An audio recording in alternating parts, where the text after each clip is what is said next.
नमस्कार जय श्री कृष्ण प्रसंगटी आज आलोचना करी आपण मान पूर्व वीडियो में कही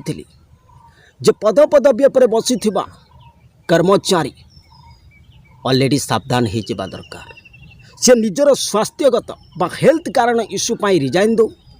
किंबा जोर जबरदस्त ताकू रिजाइन करने बाध्य करा जाओ सेटा वर्तमान अमेरिका रे हैला मेन मेजर जनरल जे तांकर चाकरी 2027 पर्यंत अच्छी डोनाल्ड ट्रंप इमिडिएटली रिजाइन देवाई कहले से ही रिजाइन देदेले जोर जबरदस्त 3 जन स्थल जल एवं एयर वायु 3 जन को रिजाइन दिगला जोर जबरदस्त चाकरी बहिष्कार करागला मुझे कौन कही तेणुक ये घटना सत होगा एथुरु स्पष्ट भाव आप कहते जे कथा मिथ्या बोली आगुरी बार बार मुझे कही पुराना वीडियो को आप देखापी चेष्टा करूँ जे नुआ जोड़ी होती। द्वितीय पॉइंट आपण मान पाखे रखुची ये जो युद्ध चली बर्तमान मुझे कौन कही जे ये जो युद्ध चली धर ईरान युद्ध अमेरिका युद्ध कौन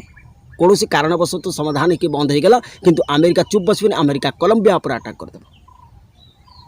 किंतु एबे वर्तमान कौन होची जे नेता माने एमती किसी बयानबाजी करेंगे जनता हित नुहे जनता अहित हवा सहित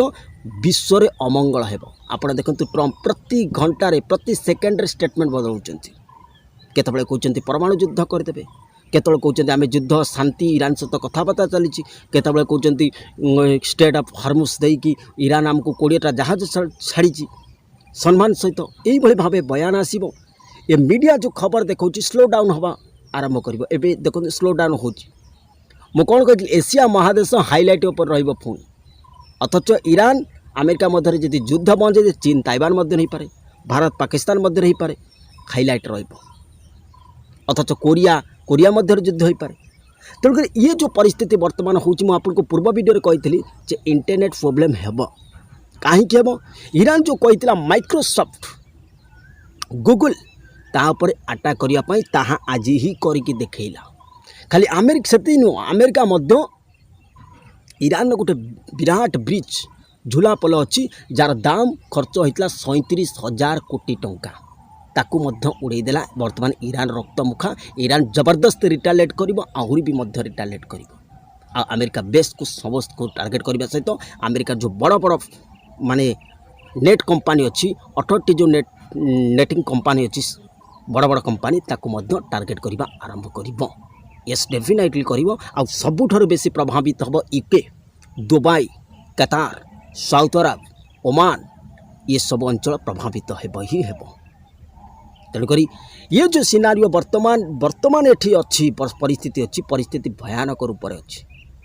रेडिएशन खतरा रही परमाणु रेडिएशन खतरा तेणुक ये जो सिनारियो वर्तमान बनूची सावधान होगापाई परामर्श तेणुक बेसी किसी कहवाई मुझे चाहूनी तेणुक एप्रिल भयानक स्थिति उपजीव एप्रिल डेट मुझे पाखे नहीं आसबि आसंता काली 2 दिन समय लगे एप्रिल मासर डेट मुझे देवी जे कौ डेटा क्रिटिकल डेट तेणुक सावधान रुहतु आगू को देखु मौसमी विराट परिवर्तन होगा सहित देखु कि भाव हायर टेम्परेचर बढ़ुची तेणुक ये सिनारियो बदलुची एवं ट्रंप कर आभिमुख्य बदलुची तेणुक केतबेले कहते केतबेले कौन नेता माने बयान देवे जा जनता हित हेब ना भारत पाई संकटर कला बादल एप्रिल तेणुक जदि एप्रिल भारत कला बादल नुहे आमर जे सेना थिले अध्यक्ष सी स्वयं जगन्नाथ महाप्रभु को दर्शन कले सेपटे महाकाल मंदिर दर्शन कले स्थल सेना जलसेना कहीं जितेबले कौन कार्य करने को हुए से भगवान का आशीर्वाद नापी पड़े तेणुक कि ना कि टल्टी अच्छी बार बार हाई लेवल बैठक एनएसए मुख्य परामर्शदाता अजित डोभाल बसवा ये किसी ना कि गोटे सिनारियो को देखा कि भारत बड़ करने जाऊँगी तेणुक ये परिस्थिति बदल बैंकिंग सेक्टर रे नुआ नियम आसीबो गैस सिस्टम रे नुआ नियम आसीबो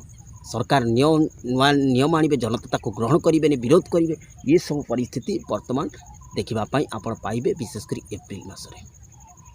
तेणुक ये जो सिनारियो बनूची ये युद्ध महायुद्ध विश्वयुद्ध अथच 27 विश्व युद्ध हेब क्यों 27 हेब ता परवर्ती स्टेप में आपको कहि कि विश्वयुद्ध 27 बार बार मुझे कौन कही 27 दिन जदि युद्ध चले बार बार रोकब बार बार आरंभ तेणुक देखु इंटरनेट मुझे कही काम ऑनलाइन अपेक्षा ऑफलाइन काम करने चेष्टा करूँ निजे किसी करने चेष्टा करूँ कंप्यूटर अपेक्षा हुए तो बर्ती जीवे बंची जीवे आगुआ कहूँ तेणुक सावधान रुहतु आसंता पर्यायर आउ किसी आलोचना करवा।